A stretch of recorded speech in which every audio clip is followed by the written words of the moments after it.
right, so I was doing it all wrong.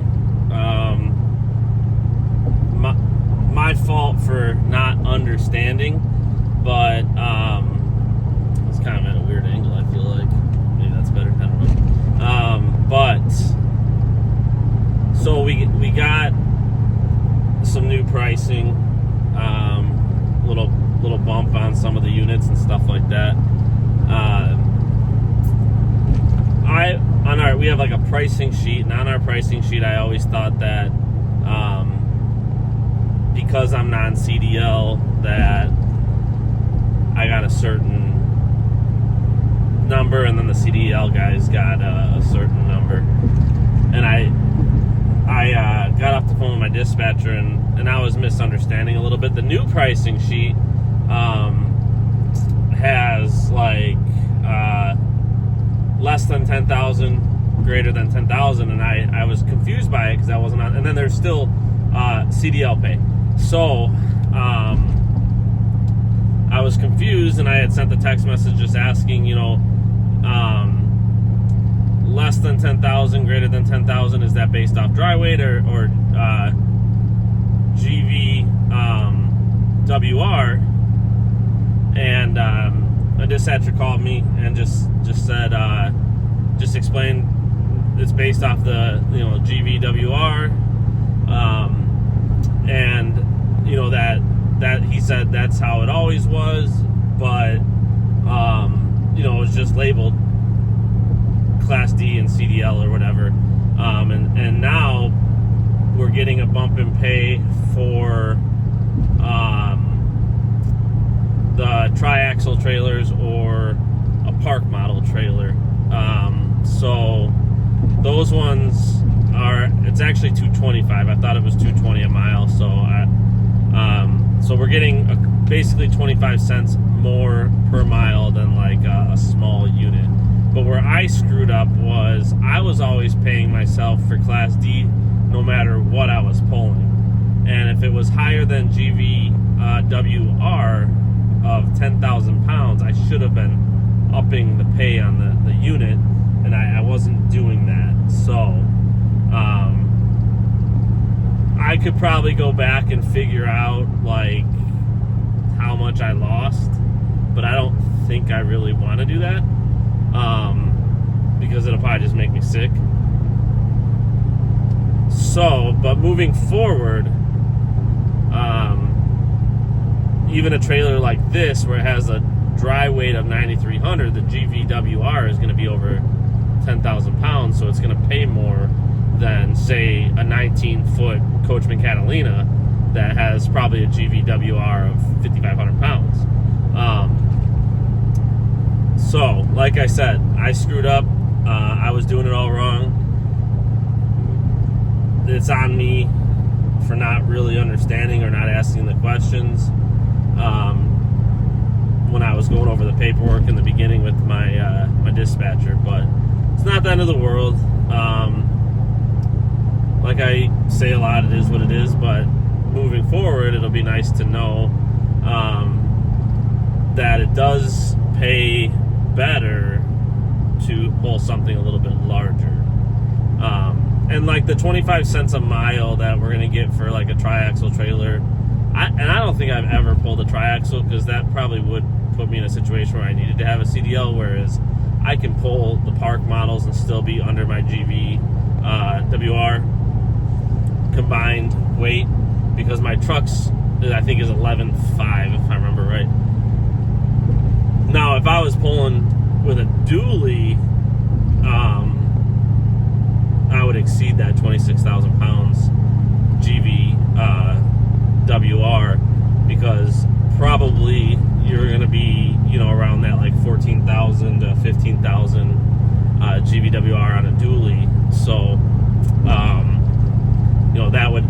that's why, like, if you watch any other videos from some other channels, with non-CDL guys, or even like CDL guys, if you see them posting on like the Facebook pages about what trucks to buy and stuff like that, they'll usually say, buy a 2500, because the GVWR of a 2500 is less than that of a 3500 or a 3500 dually or a 4500 F450, whatever it is.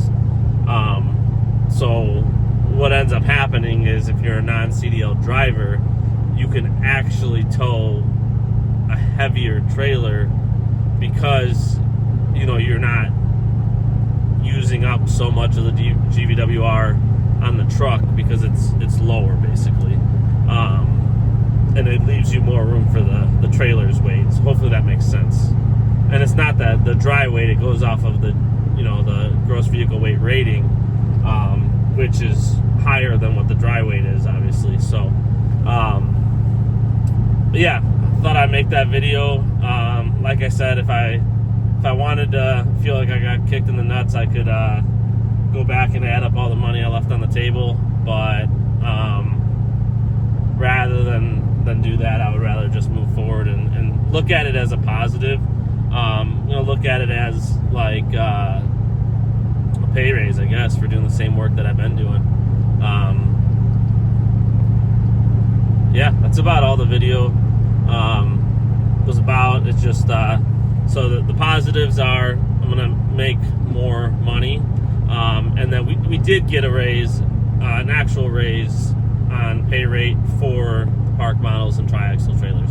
Like I said, I don't think I've ever pulled a triaxle, just tandem axle, but I've pulled a decent amount of park models, and between the Jaycos and the Coachman park models, I have pulled a decent amount of them, and I've even done a transfer with an Alliance park model. Those are really big. That wasn't a triaxle, but I only did from manufacturer to our storage lot. It was like, I think it was like less than 10 miles, where I was just doing storage transfers, and those only pay like $30.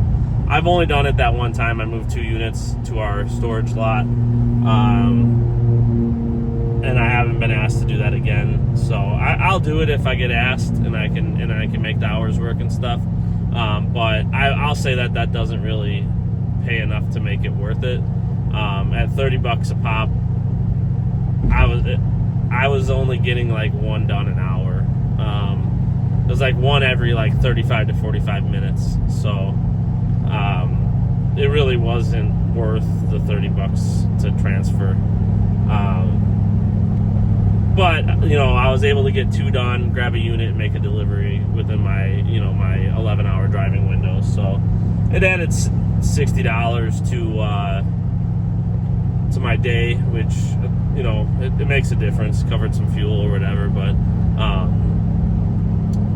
that's not something I enjoy doing, I would say.